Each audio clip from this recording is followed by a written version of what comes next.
আসসালামু আলাইকুম। অনেকদিন পরে আরেকটা ব্লগ নিয়ে আসলাম। এটা জুলাই মাসের ফার্স্ট উইক কি সেকেন্ড উইক। তো সেদিন আমরা গিয়েছিলাম বেড়াতে সবাই মিলে। কোথায় যাবে? অনেক দূরে। আবিয়াস ডাবল ডেকর বাসগুলোতে উঠতে খুবই পছন্দ করে, ওর কাছে খুবই ভালো লাগে। আসলে ওর কাছে না, আমার কাছেও ভালো লাগে। আসলে আসলে এখানে বাসে উঠতে ভয় লাগে না। বাংলাদেশে যেরকম আমার বাসে উঠতে খুবই ভয় লাগে, বাস জার্নিটা, তারপর এখানে সেই ভয়টা নাই, ভালোই লাগে। তো আমরা যাচ্ছি বাসের উপরে, এটা হচ্ছে দোতলায়। দেখেন কেউ নাই, আমরাই শুধু, এর জন্য একটু ভিডিও করলাম। আবিয়াস ভয়ঙ্কর।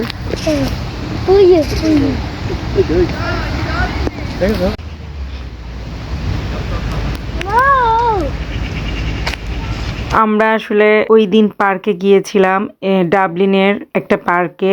তো এটা হচ্ছে ফিনিক্স পার্ক, খুব পপুলার পার্ক এটা, কারণ অনেক হরিণ আছে। এই হরিণ দেখতে সবাই আসে। তো আমরা খুঁজছিলাম হরিণ কোন সাইডে, আসলে আমরা জানি না, কারণ আমাদের ফার্স্ট টাইম এখানে আসা। এত বড় পার্ক যে হরিণ কোন সাইডে এটা খোঁজা খুবই কষ্টদায়ক আর কি। কেউ ভালো করে জানে না যে কোন সাইডে এই হরিণ আছে। আসলে এক এক সময় এক এক সাইডে এই হরিণটা থাকে আর কি। ডিয়ার ডাকতেছে, আবিয়াস ডিয়ার ডিয়ার করে ডাকছিল। ডিয়ার কি আবিয়াসের কথা শুনবে? তো আমরা খুঁজছিলাম, আর এই যে ছেলে মেয়েগুলো আসছে, এরা সবাই ইটালিয়ান, ইটালি থেকে আসছে। 10 মিনিট হাঁটতে হবে। 10 মিনিট বলতেছে, 10 মিনিট হাঁটতে হবে। আমরা একজনকে বলেছিলাম যে হরিণগুলো কোথায় থাকে আর কি, হরিণ কোথায় গেলে আমরা পাবো, কোন সাইডে। তো একজন বলতেছে এখান থেকে 10 মিনিট হেঁটে যেতে হবে, সেখানে হরিণ আছে। আবিয়াজ আবার শুনেছে, তো বলতেছে 10 মিনিট হাঁটতে হবে। তো আমরা যাচ্ছি, তো এক সাইডে পার হয়ে এদিকে হচ্ছে রাস্তা, বাইরের গাড়ি যায় এদিক দিয়ে। ওই পাশে হচ্ছে আবার এই ফিনিক্স পার্ক। এত বড় যে পার্ক এটা, আসলে হরিণ আসলে কোন সাইডে কেউ জানে না। আমরা হাঁটছিলাম, খুঁজছিলাম, আর সবাইকে জিজ্ঞেস করছিলাম যে কোথায় আছে, তোমরা কি দেখতে পেরেছো কিনা। কেউ এ পর্যন্ত দেখেনি, সবাই খুঁজছিল। আসলে পরে বুঝতে পারলাম এবং জানতে পারলাম হরিণগুলা এক এক সময় এক এক সাইডে আসে আর কি। কোন টাইমে কখন কোন সাইডে আসে এটা কেউ জানে না আসলে।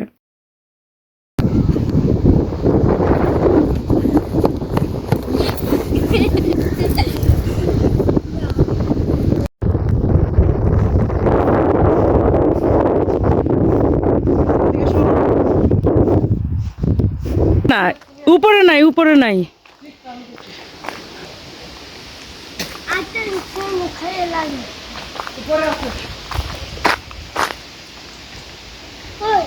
দাঁড়াও দেখি।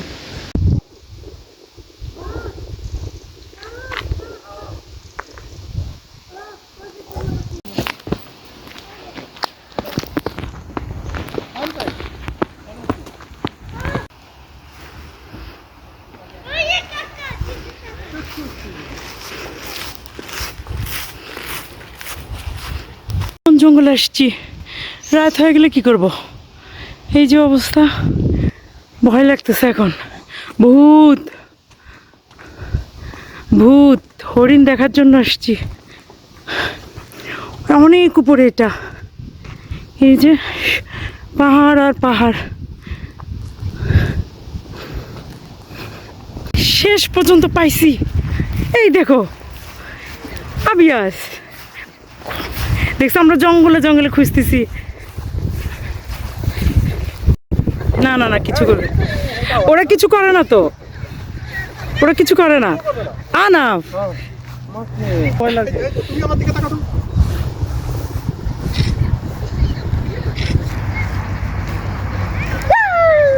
আসো, কাম আবি আবিয়াস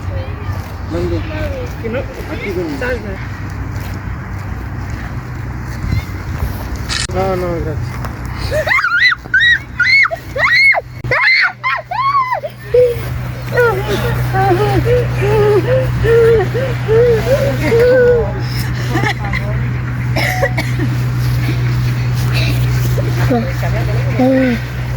কালাই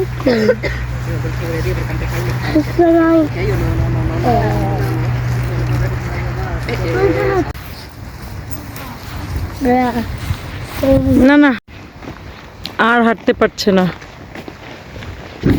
এই যে কত যে হাসছে। আমরা এখন চলে যাব, যে উদ্দেশ্যে আসছিলাম ওই উদ্দেশ্য পূরণ হয়েছে আলহামদুলিল্লাহ। আমরা হরিণ দেখেছি, এখন চলে যাচ্ছি।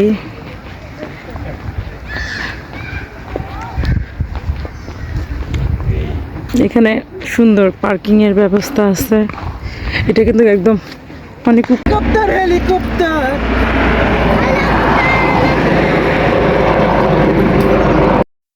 এত হাঁটতে হয়েছে এবং খুঁজতে হয়েছে, অনেক অনেক খুঁজেছি, সবাইকে জিজ্ঞেস করছি, কেউ জানে না, কেউ এ পর্যন্ত মানে যতগুলো মানুষের সাথে আমাদের দেখা হয়েছে কেউ এক হরিণের সন্ধান পায়নি। আমি শুনেছি কারো কারো কাছ থেকে যে তারা কয়েকবার এসেছে কিন্তু হরিণের সন্ধান পায়নি, এসে খুঁজে আবার চলে যেতে হয়েছে তাদের। তো আমাদের ভাগ্য অনেক ভালো ছিল। আমরা যখন চলে আসব সিদ্ধান্ত নিলাম যে চলে আসব, সন্ধ্যা হয়ে যাচ্ছে, তো আস্তে আস্তে ওই মুহূর্তেই আমাদের সামনে হরিণ পড়লো। কোথায় গিয়েছিলে? নাম কি? এখন কোথায় যাচ্ছ? বাসায়। এই বাস থেকে নেমে আবার বাসে যেতে হবে। আজকের মতো এখানেই বিদায় নিচ্ছি। সবাই ভালো থাকবেন। আল্লাহ হাফেজ। আসসালামু আলাইকুম।